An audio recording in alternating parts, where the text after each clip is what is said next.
Today on Jerusalem Dateline, we look ahead to 2014 and the stories that will shape the Middle East. The nation of Israel faces some of the greatest dangers in its modern history. Every day, the Islamic Republic of Iran gets closer to producing a nuclear bomb. Syria's civil war threatens to spill over its borders.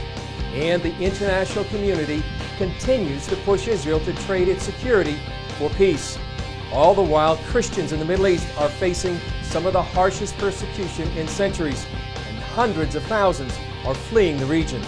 These stories and more on this week's edition of Jerusalem Dateline. Hello and welcome to this special edition of Jerusalem Dateline. I'm Chris Mitchell, and today we'll be looking at the major stories we anticipate in 2014. Joining me to discuss the coming year from our CBN News headquarters in Virginia Beach is Senior International Correspondent Gary Lane, Senior Editor John Waggy, and Senior Correspondent George Thomas. We begin with a look at some of the challenges facing the State of Israel in the coming year. Iranian media reported the Geneva Agreement may be implemented in late January, but the U.S. State Department says a few outstanding issues still need to be resolved. 6 world powers in Iran signed that agreement in November. It allows Iran to enrich uranium, but under tighter guidelines. It also eases economic sanctions on Iran. Whenever the agreement is implemented, some, like former Israeli ambassador to the UN Dori Gold, believe the Geneva deal is flawed. What the Iranians want to do is undermine the sanctions as much as possible, so when they go into future negotiations with the U.S. and the P5+1 in general, there will be no leverage on the American side to extract concessions from Iran. A bipartisan bill in the U.S. Senate would impose new sanctions if the final agreement allows Iran to enrich uranium. The White House said it would veto the legislation. In addition to Iran, Israel faces major decisions about the ongoing peace negotiations with the Palestinians. U.S. Secretary of State is here in Jerusalem for yet another round of meetings with Israeli and Palestinian leaders. Kerry set an ambitious deadline of late April 2014 to establish a framework for final negotiations. But Palestinian negotiator Saeb Erekat said if Israel continues building in the biblical lands of Judea and Samaria, known as the West Bank, the negotiations will be over. Erekat's statement follows the release of 26 Palestinian prisoners, most of them convicted murderers. The release, part of Kerry's plan, was celebrated by the Palestinian Authority and upset Israel. Last night, we saw them celebrating, glorifying terrorists, people responsible for killing innocent civilians, for killing children.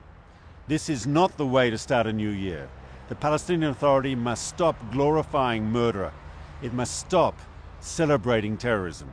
John, I guess the $64,000 question that is this year as well as many years in the previous several years anyway, is will Iran get a nuclear bomb and will Israel attack? What do you think? Well, Chris, it seems like we've been dealing with that for the last 15 years. You know, it seems to be somewhat set in stone. Iran is heading for a nuclear bomb. No one seems to be willing to stop them. In fact, the rest of the world seems intent on allowing them to go forward in some way, shape, or form. And Israel says that it will not allow it. So the force is meeting the object here, and we could have a clash even in this year. I don't know if it will happen, but they're on a course for a clash in primary interests between Israel and Iran. Yeah, I would say so too. Now, Gary, one residue perhaps of this Geneva Agreement is the fact is shifting alliances. Now, Saudi Arabia and Israel are almost on the same side against Iran. Do you see these strange alliances developing more and more throughout this year? Well, it is a very strange alliance, but there's an old saying in the Middle East, Chris, the enemy of my enemy is my friend. And that is certainly true for Saudi Arabia and Israel. Who would expect that these two enemies would see eye to eye on this? But they do, because they have mutual interests here in stopping Iran. Saudi Arabia, of course, doesn't want to see a Persian empire reestablished in the Middle East. And, of course, Israel doesn't want to see Iran gain power either. So they have mutual interest. And there was one report, Chris, that Saudi Arabia has even agreed to allow Israeli jets to land and refuel in Saudi Arabia in the event that Israel decides to take out those nuclear installations. So we'll have to wait and see. but very strange bedfellows indeed. Exactly, and also could lead to a nuclear arms race in the Middle East. George, what do you think about the Syrian civil war? Now, that involves both the Sunni and the Shiite divide in the Middle East right now.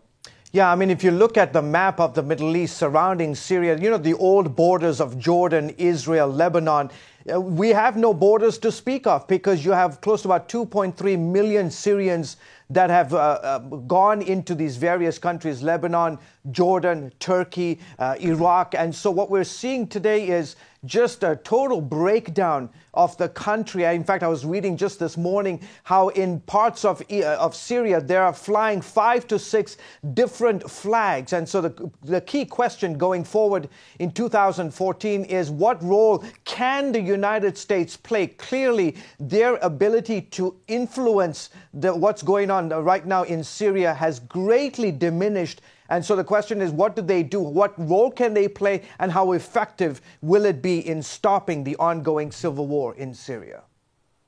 Yeah, that's right. And one of the things that is happening right here in Israel, U.S. Secretary of John Kerry is here in Jerusalem right now. John, what do you think about the peace process as we look ahead? Some people think it's dead on arrival. What do you think? Well, Chris, you know, I'm reminded of the old definition of insanity as, you know, trying the same thing over and over again and expecting different results. John Kerry's there for his 10th, 11th, 12th visit now. And the thing is that he's trying to impose an agreement on two sides, especially the Palestinians who don't want to recognize Israel even as a Jewish state. So is it dead on arrival? Probably the current incarnation is dead on arrival, but that's not going to stop them from trying because the international community has to have the peace process. They have got to continue to bring it up in some form. Right. Gary, one of the big things in 2013 was the change in the Egyptian government. Yes. What do you see as we look forward to 2014 now that General Sisi is in power and now they've had this huge revolution? What do you see going forward? Well, let me just say one thing, Chris. This has been a good development for Israel. Because, of course, when the Muslim Brotherhood was in power, Israel didn't like that. There were great threats to the Camp David Accords. The Muslim Brotherhood, of course, said that they wanted to possibly abrogate that treaty. So as long as the military is strong in Egypt, I think that's good news for Israel. We will see a continuation of the Camp David Accords. The Egyptian military is committed to that. As far as the people of Egypt are concerned, so far so good. As you know, the Muslim Brotherhood was declared a terrorist organization by the Egyptian military and the interim government. But good things are ahead. There will be a vote coming up on the new constitution in Egypt, and that has more religious freedom in it for churches. Churches will be allowed to build new churches and restore their old ones, at least in theory, based on the Constitution, and more freedoms for minority religions and others there. George, you've been there many times to Egypt. We've got about 30 seconds. What's your analysis for Egypt going forward? Yeah, I mean, I think just to echo Gary's points, though they're all very good, but my concern, having been there just a few weeks ago, is the concern of Egypt turning into a military junta, in essence, controlled by the military and the powers that it has all across the country. And so that's something we definitely have to keep a very close eye on in the rest of the year. Yeah, I agree. One of the big stories we're going to be looking at. Well, coming up, America in the Middle East. Is U.S. policy playing a positive role in the region? Or is it hurting our allies and helping our enemies? Welcome back to this special edition of Jerusalem Dateline. Is the United States losing influence in the Middle East? That's the question many of America's traditional allies are asking after the signing of a recently heavily criticized nuclear deal with Iran. The consequences are already rippling through the region. After Geneva, many Middle East experts see a stronger Iran, a weaker America, and a region teetering on the brink. So we in the Middle East, we in Israel, and as I see in the Arab press, because this is my business, to follow Arab press, they are confused and they don't believe anymore in American influence in the region. For decades, American influence acted like a rudder steering events in the Middle East. Now, many Mideast experts, like former Israeli ambassador to Egypt, Zvi Mazel, believe the region is losing its way. The Middle East lost its compass, you see?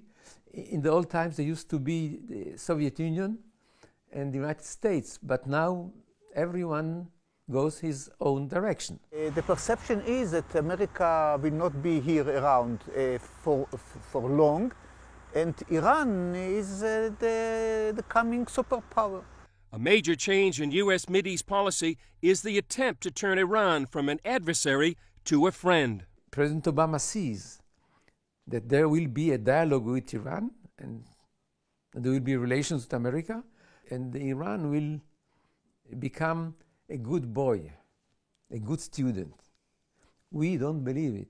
The diplomatic courtship with Iran and the perception of waning U.S. influence have led to shifting and unprecedented alliances in the region.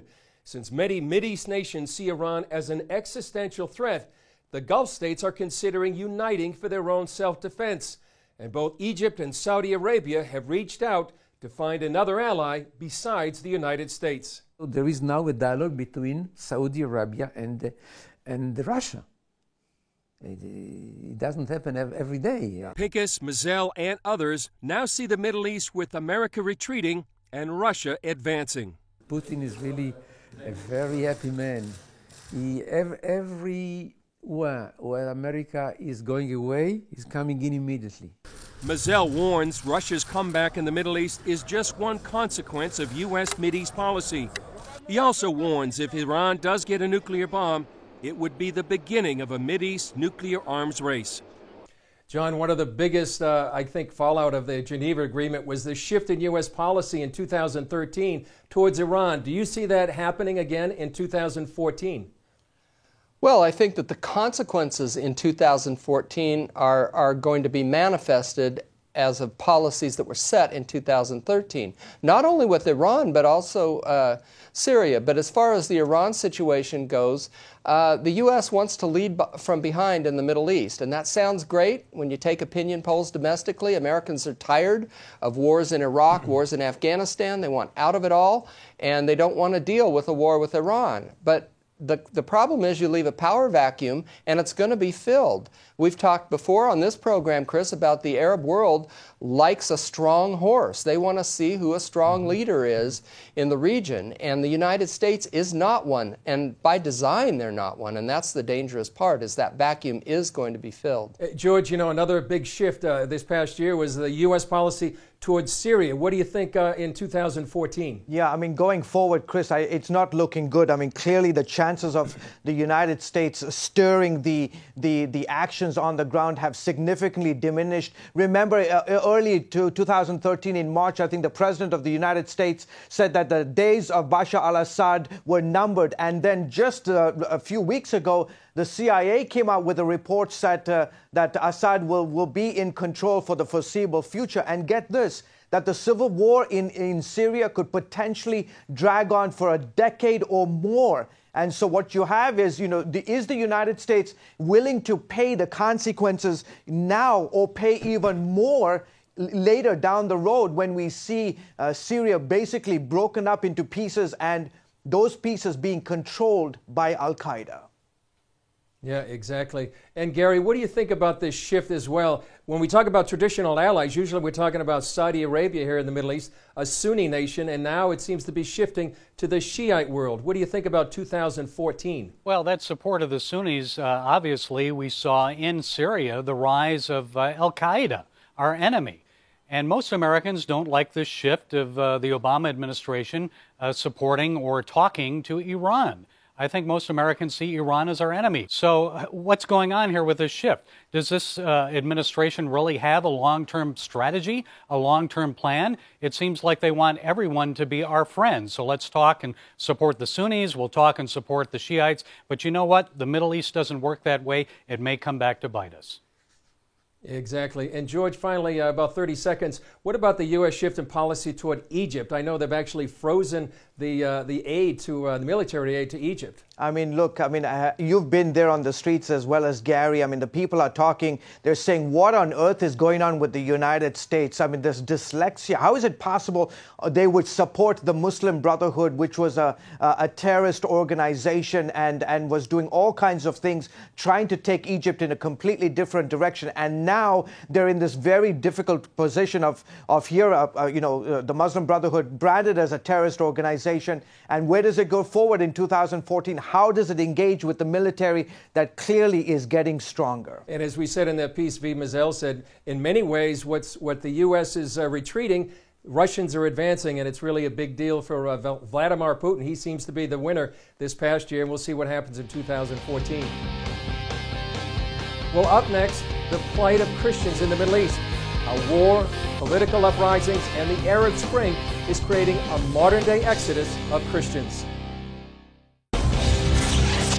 Christians around the world experience increased persecution in 2013, particularly in the Middle East. From Egypt to Syria to Pakistan and beyond, most church leaders say they expect more attacks against them in 2014, and a mass exodus of Christians from countries that once birthed the early church is expected to continue.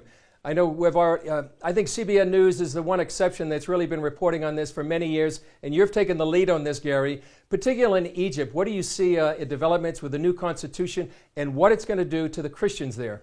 Well, it depends on if the people approve the new constitution, but they're expected to approve it. And if they do, it'll mean greater freedom for churches. With the Muslim Brotherhood now being declared a terrorist organization by the Egyptian government, what's going to happen there? Perhaps more attacks on churches? I think initially you'll see more attacks against government institutions, but eventually the Christians get attacked again as well. Yeah. George, how about Syria? Syria, I mean, there was an exodus of Christians from Iraq into Syria, and now many of those Christians are fleeing Syria. How bad is it in Syria, and what do you expect in this coming year? Yeah, it's terrible. I mean, it's the story that's been played out from Casablanca all the way to Peshawar, Pakistan. You have Christians, minority in the majority of these Muslim countries, caught between the Islamists and the state. I mean, in essence, for years they enjoyed some level of protection and freedom within the state apparatus. But now, when you see this incredible uprising and tumultuous time taking place from Libya to Syria to Iraq, Afghanistan, so forth, Christians are caught in the middle because they don't carry guns. They're not out there, fighting the war. They are, they're peaceful. They're trying to live in their homeland and continue to proclaim the gospel of Jesus Christ. But I think this is going to be we will be unfortunately telling these stories again and again all throughout this year. The Christians who are continuing to be persecuted, and no one is standing up for them. No one is speaking out on their behalf. We need to continue to pray that they will be emboldened and have the ability to stand in the face of what seems to be an open season on Christians today in the Middle East. Yeah, John, speaking about speaking out, why do you think the U.S. administration really doesn't speak out a whole lot about the Christian refugees, the Christians that are being persecuted in the Middle East? Well, I don't think they want to expend political capital on it. I think they would prefer that it go away. They'd prefer that these things be done privately. But a lot of it is going to depend. They read the domestic political polls all the time. And if it were more of a concern, more of a visible concern within the United States itself, I think that you would see more public remonstrations and those kind of things. And so I think it's kind of incumbent upon American Christians who are truly concerned about this, not only to pray, which is the most important thing, but also to make their voices be heard and write their congressmen and women. This is an election year politically in the United States. And I think maybe we will see more attention paid to the plight of people, millions of Christians in the area that George talked about.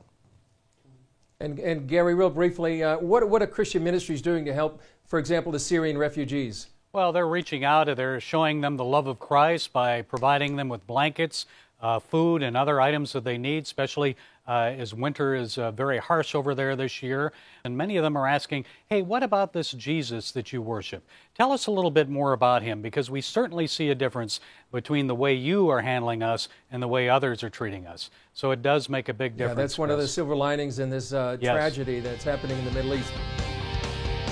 Coming up, what do astronomy and prophecy tell us about the fate of Israel in 2014? We'll tell you right after this. One thing many Christians are expecting this year are 4 blood moons in 2014 and 15. It's called a tetrad, 4 successive total lunar eclipses that fall on the Jewish feast of Passover and Sukkot. 4 blood moons have happened during momentous times in the history of the Jewish people. In 1492, when the Jews were expelled from Spain. In 1949, just after the establishment of the Jewish state. And in 1967, when Israel captured the old city of Jerusalem for the first time in 2,000 years. Some expect these blood moons this year and next may mark another significant time in the history of Israel. Well, for some final thoughts about this coming year, let's go to our expert panel. John, what do you expect for 2014? Well, you know, Chris, this is the 100th anniversary of the beginning of World War I.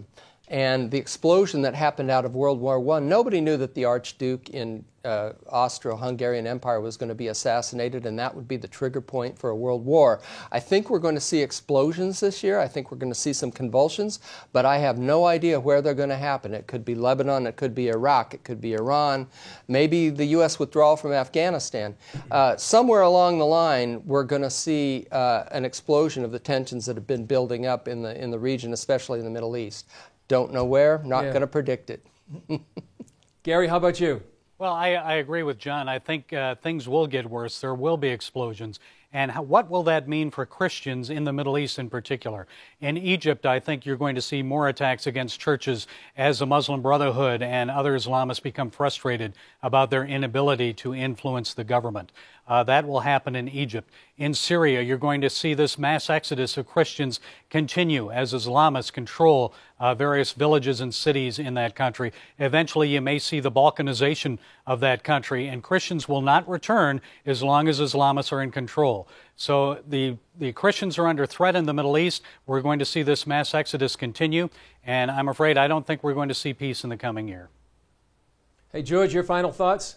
I think the news of 2014 is that Iraq is going to be facing unprecedented attacks by Al-Qaeda, and after thousands of men, women, and American men lost their lives in that country, billions of dollars spent, Iraq is basically teetering on being a failed state.